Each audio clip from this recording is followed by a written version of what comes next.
ಸಿಂಗ್ ಸ್ಮಾರಕಕ್ಕೆ ಜಾಗ ನೀಡಲು ಕಾಂಗ್ರೆಸ್ ಪಟ್ಟು. ಸಿಂಗ್ ಸ್ಮಾರಕಕ್ಕೆ ಜಾಗ ನೀಡೋದಕ್ಕೆ ಕಾಂಗ್ರೆಸ್ ಏನು ಪತ್ರವನ್ನು ನೀಡಿತ್ತು, ಅದಕ್ಕೆ ಕೇಂದ್ರ ಸರ್ಕಾರ ಕೂಡ ಒಪ್ಪಿಗೆ ನೀಡಿದೆ. ರಾಜ್ಘಾಟ್ನಲ್ಲಿ ಸ್ಮಾರಕಕ್ಕೆ ಕಾಂಗ್ರೆಸ್ನಿಂದ ಒತ್ತಾಯ ಇತ್ತು. ಕಾಂಗ್ರೆಸ್ನಲ್ಲಿ ಎಲ್ಲ ನಾಯಕರು ಹೇಳಿದರು ಜಾಗದ ಬಗ್ಗೆ ನಿರ್ಧಾರ ತಿಳಿಸಿದ ಕೇಂದ್ರ ಸರ್ಕಾರ. ಇದ್ರ ಬಗ್ಗೆ ನಿರ್ಧಾರ ತಿಳಿಸಿಲ್ಲ. ಕೇಂದ್ರ ಗೃಹ ಸಚಿವಾಲಯದಿಂದ ಕುಟುಂಬಸ್ಥರಿಗೆ ಮಾಹಿತಿ ನೀಡಲಾಗಿದೆ.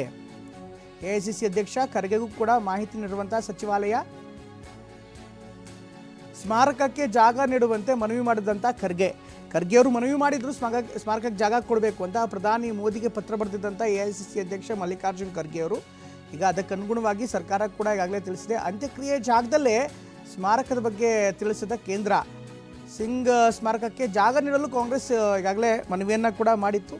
ಆದರೆ ಅಂತ್ಯಕ್ರಿಯೆ ನಡೆಸಂಥ ಜಾಗದಲ್ಲೇ ಮಾಡಬೇಕನ್ನುವಂಥದ್ದು ಕೂಡ ಒಂದು ಪ್ರಶ್ನೆ ಇತ್ತು. ಆದರೆ ಈಗಾಗಲೇ ನಿಗಮ್ಬೋಧ್ ಘಾಟ್ ಏನಿದೆ ಅದು ಸಾರ್ವಜನಿಕ ಸ್ಮಶಾನ ಆಗಿರುವಂಥ ಹಿನ್ನೆಲೆಯಲ್ಲಿ ಅಲ್ಲಿ ಸ್ಮಾರಕ ನಿರ್ಮಾಣ ಮಾಡೋದು ಕಷ್ಟ ಸಾಧ್ಯ. ಹೀಗಾಗಿ ಬೇರೆ ಭಾಗದಲ್ಲಿ ಕೇಂದ್ರ ಸರ್ಕಾರದಿಂದ ಪ್ರತ್ಯೇಕವಾದಂಥ ಭೂಮಿಯನ್ನು ನೀಡುವಂಥ ಸಾಧ್ಯತೆ ಇದೆ. ಅದಕ್ಕೆ ಕೇಂದ್ರ ಸರ್ಕಾರ ಕೂಡ ಒಪ್ಪಿದೆ. ಆದರೆ ಕಾಂಗ್ರೆಸ್ ನಾಯಕರು ಏನು ಹೇಳಿದ್ರು, ಪ್ರತ್ಯೇಕವಾದಂಥ ಜಾಗದಲ್ಲಿ ಪ್ರಮುಖವಾಗಿ ರಾಜ್ಘಾಟ್ನ ಸುತ್ತಮುತ್ತವೇ ರಾಜ್ಘಾಟ್ನ ಪರಿಸರದಲ್ಲೇ ಅಲ್ಲಿ ಪ್ರತ್ಯೇಕವಾದಂಥ ಭಾಗ ಇದೆ. ಆ ಭಾಗದಲ್ಲಿ ಡಾಕ್ಟರ್ ಸಿಂಗ್ ಅವರ ಅಂತ್ಯಕ್ರಿಯೆಯನ್ನು ಮಾಡ್ತೀವಿ ಅನ್ನುವಂಥ ಮಾತನ್ನು ಹೇಳಿದರು. ಆದರೆ ಅದಕ್ಕೆ ಯಾವುದೇ ರೀತಿಯಾದಂಥ ಅವಕಾಶ ಆಗಲಿಲ್ಲ. ಬದಲಾಗಿ ಒಂದು ಸಾರ್ವಜನಿಕ ಸ್ಮಶಾನ ಭೂಮಿಯಲ್ಲೇ ಡಾಕ್ಟರ್ ಸಿಂಗ್ ಅವರ ಅಂತ್ಯಕ್ರಿಯೆ ನೀಡಿತು. ಈಗ ಎಐಸಿಸಿ ಅಧ್ಯಕ್ಷ ಮಲ್ಲಿಕಾರ್ಜುನ್ ಖರ್ಗೆ ಅವರು ಪತ್ರವನ್ನು ಕೂಡ ಬರೆದು ಒಂದು ಪ್ರತ್ಯೇಕವಾದಂಥ ಭೂಮಿ ಕೊಡಬೇಕು, ಸ್ಮಾರಕ ನಿರ್ಮಾಣಕ್ಕೆ ಜಾಗ ಬೇಕು ಅನ್ನುವಂಥ ಮನವಿಯನ್ನು ಕೇಂದ್ರ ಸರ್ಕಾರಕ್ಕೆ ನೀಡಿದರು. ಕೇಂದ್ರ ಸರ್ಕಾರ ಈಗ ಆ ಮನವಿಯನ್ನು ಪುರಸ್ಕರಿಸಿ ಡಾಕ್ಟರ್ ಸಿಂಗ್ ಸ್ಮಾರಕ ನಿರ್ಮಾಣಕ್ಕೆ ಪ್ರತ್ಯೇಕವಾದಂಥ ಜಾಗವನ್ನು ಇಟ್ಟಿದೆ. ಆದರೆ ಸಿಂಗ್ ಅವರ ಅಂತ್ಯಕ್ರಿಯೆಯನ್ನು ಸಾರ್ವಜನಿಕ ಸ್ಮಶಾನ ಭೂಮಿಯಲ್ಲಿ ನೆರವೇರಿಸಿರೋದಕ್ಕೆ ಕಾಂಗ್ರೆಸ್ ನಾಯಕರೇ ಆಕ್ಷೇಪವನ್ನು ವ್ಯಕ್ತಪಡಿಸ್ತಾ ಇದ್ದಾರೆ. ಇದು